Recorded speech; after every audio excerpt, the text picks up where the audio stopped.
दोस्तों नमस्कार। आप देख रहे हैं जालौन टाइम्स न्यूज़ चैनल। बात शुरू करने के पहले आपसे वही गुजारिश करनी, निवेदन करना है, अपील करनी है कि आप हमारे चैनल को लाइक करें, सब्सक्राइब करें, बेल आइकॉन दबा दें ताकि जो भी हम नया वीडियो डालें उसका नोटिफिकेशन आप तक तत्काल पहुंच जाया करें। और कमेंट बॉक्स में कमेंट भी ज़रूर लिखें क्योंकि उनसे भी हमारी बड़ी हौसला अफजाई होती है। हमारा आत्मबल बढ़ाने का काम आपकी टिप्पणियाँ करती हैं, वो चाहे हमारे अनुकूल हों या हमारे प्रतिकूल हों। उत्तर प्रदेश में योगी और जो केंद्र के भारतीय जनता पार्टी का केंद्रीय नेतृत्व है उसके बीच में मच्छी खींचतान को लेकर हम अपने पिछले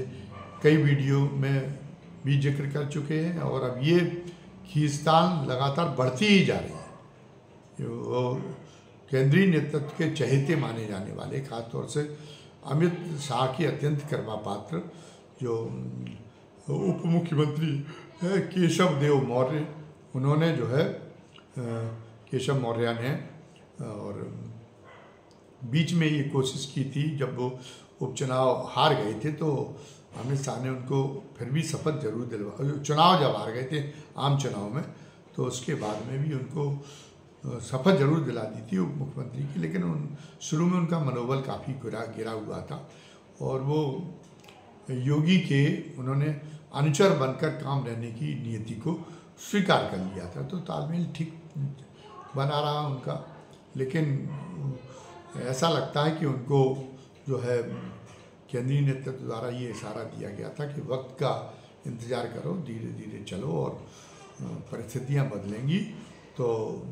फिर जो है आपकी लॉटरी खुल सकती है। तो वो इसलिए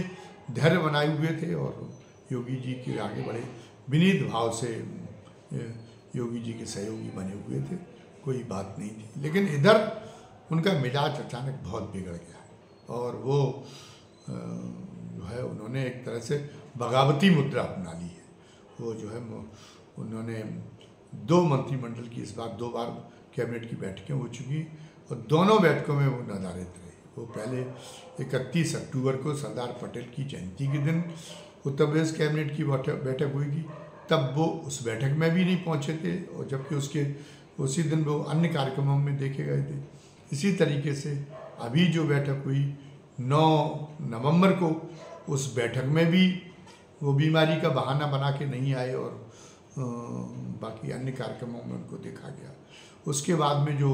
दीपोत्सव था अयोध्या में, उस अयोध्या में पूरी कैबिनेट मौजूद थी, सारे मंत्री मौजूद थे, लेकिन केशव मौर्य वहाँ से भी नदारद थे। तो केशव मौर्य ने अपनी खुली नाराज़गी योगी को लेकर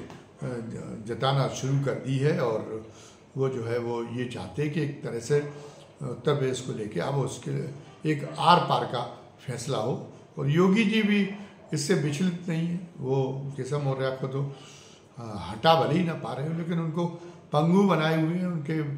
जो अपर मुख्य सचिव हैं उनके विभाग के, वो योगी जी के बहुत ही निकट, बहुत ही विश्वास पात्र हैं। तो ये कहा जा रहा है कि अपने डिपार्टमेंट में भी केशव मौर्य की कोई खास चल नहीं पा रही। लेकिन अब केशव मौर्य को महसूस हो रहा है कि अगर इस समय बगावती रुख अपनाते हैं, वो यदि जो है को भवन में जाते हैं तो केंद्रीय नेतृत्व को कुछ ना कुछ हार्ड डिसीजन उत्तर प्रदेश को लेकर लेना पड़ेगा। क्योंकि उत्तर प्रदेश में भी पिछड़ा जनाधार सबसे ज़्यादा है और जो योगी जी के पिक्चर में आने के पहले उत्तर प्रदेश में जो अभियान चल रहा था, तो जब उन्होंने विधानसभा के यहाँ 2017 के चुनाव होने के पहले वही उत्तर प्रदेश के भारतीय जनता पार्टी के अध्यक्ष की कमान संभाले हुए थे और उन्होंने अपनी बिरादरी को और समूची अति पिछड़ी जातियों को भारतीय जनता पार्टी में जोड़ने में बड़ी सफलता प्राप्त की थी। तो एक बड़े बैकवर्ड चेहरे के रूप में उन्होंने अपने आप को स्थापित कर पाया था। और अभी भी वो जो है वो ये मानते हैं कि अभी भी वो उत्तर प्रदेश में भारतीय जनता पार्टी के अंदर पिछड़ों खास तौर से अति पिछड़ों के सबसे बड़े चेहरे वही है, सबसे मजबूत नेता है। बल्कि वो तो अन्य पार्टियों के पिछड़े नेताओं से भी अपने आप को आगे मानते हैं, और इसलिए वो ये सोचते हैं कि अगर रूठते हैं तो केंद्रीय नेतृत्व को, भारतीय जनता पार्टी को सोचना पड़ेगा कि इससे जो है पूरे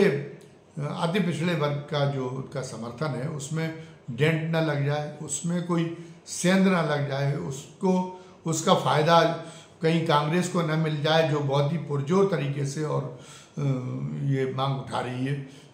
जातिगत जनगणना की, और जिसकी जितनी संख्या भारी उसको उतनी हिस्सेदारी की ये जो मांग उठा रही है, जिसमें इस नाते पिछड़ों को ज़्यादा से ज़्यादा अनुपात में हिस्सेदारी देने की बात हो रही, तो वो मतलब वो उसकी वजह से पिछड़े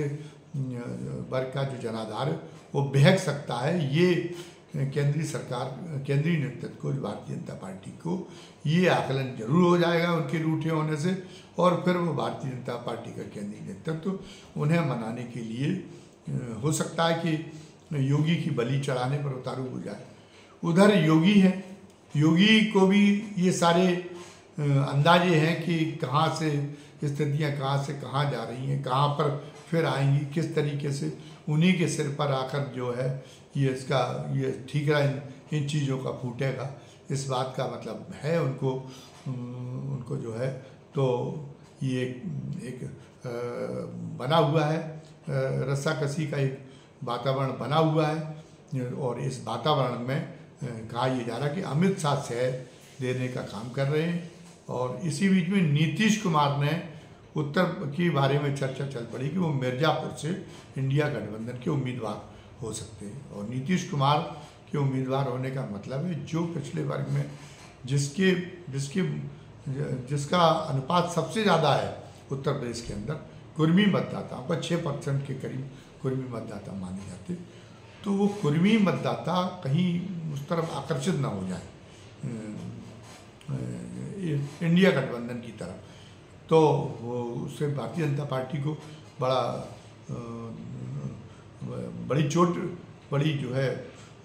बड़ी उसकी कीमत चुकानी पड़ सकती। तो भारतीय जनता पार्टी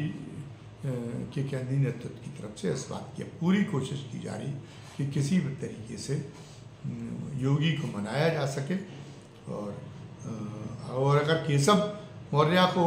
मुख्यमंत्री नहीं बनाते, उनकी जगह केशव मौर्य अगर मंजूर नहीं होते, तो जो महाराजगंज के 6 बार के सांसद हैं पंकज चौधरी, जो कि कुर्मी बिरादरी से आते, उनको जो है उनके योगी के स्थान पर उनको उत्तर प्रदेश उनके हवाले किया जाए, ताकि कुर्मी मतों को साधा जा सके और समूचे पिछड़े मतों को साधा जा सके। अब ये दूसरी बात है कि योगी इसके लिए किसी भी कीमत पर तैयार नहीं होंगे। योगी वो नहीं है कि जिन्हें आसानी से हरदम में लिया जा सके, वो दूसरे राज्यों के मुख्यमंत्रियों की तरह नहीं है भारतीय जनता पार्टी के। लेकिन भारतीय जनता पार्टी के सामने ये भी एक समस्या है कि फिलहाल जो इतना पिछड़ों की बात चल रही है, और भारतीय जनता पार्टी उसका काउंटर करने की कोशिश कर रही, पिछड़ों के लिए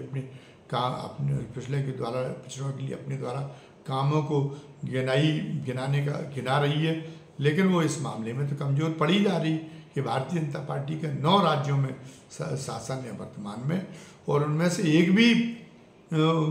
ओबीसी का मुख्यमंत्री नहीं है। और मान लीजिए अगर मध्य प्रदेश में भी एक केवल है शिवराज सिंह, और मध्य प्रदेश में अगर ये सत्ता गंवा ली, जिसके आसार बहुत ज़्यादा नज़र आ रहे, तो फिर शिवराज सिंह भी चले जाएंगे, तो फिर 8 चीफ मिनिस्टर रह जाएंगे। 8 चीफ मिनिस्टर में या राजस्थान उन्होंने जीत लिया तो 9 फिर हो जाएंगे, लेकिन 9 में भी कोई पिछड़ा चेहरा नहीं है, तो फिर पिछड़ा चेहरा तो उन्हें कहीं देना ही देना है, और वो उत्तर प्रदेश में ही देना ज़्यादा मुफीद माना जा रहा है। तो इसलिए योगी को ठिकाने लगाने की, योगी को किसी तरीके से मनाने की वो केंद्र में आ जाए, ये कवायद तो केंद्र को करनी है, और इसके लिए योगी पर को मनाना भी है और उन पर दबाव भी बनाना है। अब योगी ने कहा ये जा रहा है कि योगी ने धमकी दे दी कि अगर उन्हें हटाने की कोशिश की गई तो जो है वो पार्टी में विभाजन हो सकता है उत्तर प्रदेश के अंदर, और अगर विभाजन हुआ तो अगर योगी अगर हटते हैं और योगी के स्थान पर किसी और कौम का मुख्यमंत्री लाया जाता है तो एक तो ठाकुर वोट से तो हाथ धोना पड़ेगा भारतीय जनता पार्टी को निश्चित रूप से, और साथ साथ में ये भी होगा कि जो हिंदुत्ववादी जो वोटर है वो हिंदुत्ववादी वोटरों में भी, चाहे वो किसी कौम का हो का क्यों ना हो, आज वो ये मानने लगा कि मोदी से भी ज़्यादा जो है कट्टरता के साथ में हिंदू हितों की रक्षा करने का काम योगी कर रहे हैं और योगी कर सकते हैं। तो उसको योगी का रास्ते से हट जाना कतई गवारा नहीं होगा। वो नहीं चाहते कि वो जो मतदाता समूह ये नहीं चाहता कि किसी तरीके से मुख्तार अंसारी के खिलाफ जो कार्रवाइयाँ हो रही हैं, आजम खां के खिलाफ जो कार्रवाइयाँ हो रही हैं, ये कार्रवाइयाँ ढीली पड़ें किसी भी तरीके से। और जो अतीक अहमद के परिजनों की संपत्ति, उनकी जो बेनामी संपत्तियाँ जब्त करने का काम कर रहे हैं, ये भी कि दूसरे बिरादरी के किसी मुख्यमंत्री के बैठ जाने से सत्ता में, इस पर भी ये अभियान भी प्रभावित हो सकते हैं। और ये अभियान भी और इसको भी बचाने के लिए जो हिंदुत्ववादी मतदाता समूह है वो तैयार नहीं होगा। तो भारतीय जनता पार्टी को बड़ा जो है गुणाभाग करना पड़ेगा कि योगी के हटाने में कितना नुकसान हो सकता है, और योगी को जो है और हटाया कैसे जाए योगी को, दोनों चीज़ों के लिए बड़ा योगी को गुणाभाग करना, भारतीय जनता पार्टी के केंद्रीय नेतृत्व को बड़ा गुणाभाग करना पड़ेगा। ये बहुत आसान काम नहीं है, लेकिन केशव मौर्य और उनकी जो है केशव मौर्य की जो बगावत है, केशव मौर्य जो लगातार जो मीटिंगों में नहीं आ रहे, कैबिनेट की मीटिंगों में, उसकी वजह से एक इस खींचतान का खुलासा तो हो ही गया, और उसका प्रभाव, उसका इम्पैक्ट जो है वो योगी के प्रशासन पर भी पड़ सकता है। अधिकारियों में भी उसको लेके जो है ऊहापोह की स्थिति बन गई है और ज़्यादा बन सकती है, जिससे अधिकारी तो बहुत ही पलटू मार होते, बहुत ही जो है गिरगिट से भी ज़्यादा तेज़ी के साथ रंग बदलते हैं। तो वो तो इंतज़ार कर रहे होंगे और तब तक वो ठिठक सकते, कामकाज अपना रोक सकते कि अगर कोई बदलाव तो नहीं हो रहा, और बदलाव हो रहा है तो कौन आ रहा है, इस ढंग की बातों के लिए वो जो है अपना रूटीन के काम को छोड़ने की स्थिति में आ सकते हैं। तो अब क्या होगा, ये एक जो है आगे देखने वाली बात होगी। बहुत ही ऐसे समय जो है ये सब कुछ चल रहा है बड़ा निर्णायक मोड़ पर, जब कि लोकसभा चुनाव भी बहुत करीब है। तो भारतीय जनता पार्टी का केंद्रीय नेतृत्व अंदर से भी बहुत सहमा हुआ है, और योगी तो बहुत आश्वस्त हो के वो अब अपनी पारी खेलने में लग गए, और उनको कोई बहुत ज़्यादा केंद्रीय नेतृत्व की परवाह नहीं है। और आने वाले दिनों में उनके फैसलों में देखने को मिलेगा कि वो ये बिल्कुल इस धारणा को निर्मूल करने की कोशिश करेंगे कि वो केंद्र के रिमोट कंट्रोल से संचालित एक कठपुतली मुख्यमंत्री है, बल्कि वो पूरी तरह से खुद मुख्तार मुख्यमंत्री हैं। ये स्थापित करने की वो जो है दिखा सकते हैं अपनी जिद, इस मामले में वो अपनी जिद दिखा सकते हैं। वो प्रतिष्ठा का प्रश्न बना के और सारे फैसले खुद लेना शुरू कर सकते हैं। इससे उत्तर प्रदेश के प्रशासन पर और उत्तर प्रदेश की राजनीति पर क्या गुणवत्तापूर्ण क्या असर होगा, ये भी एक देखने वाली बात होगी। तो धन्यवाद। जय हिंद, जय भारत।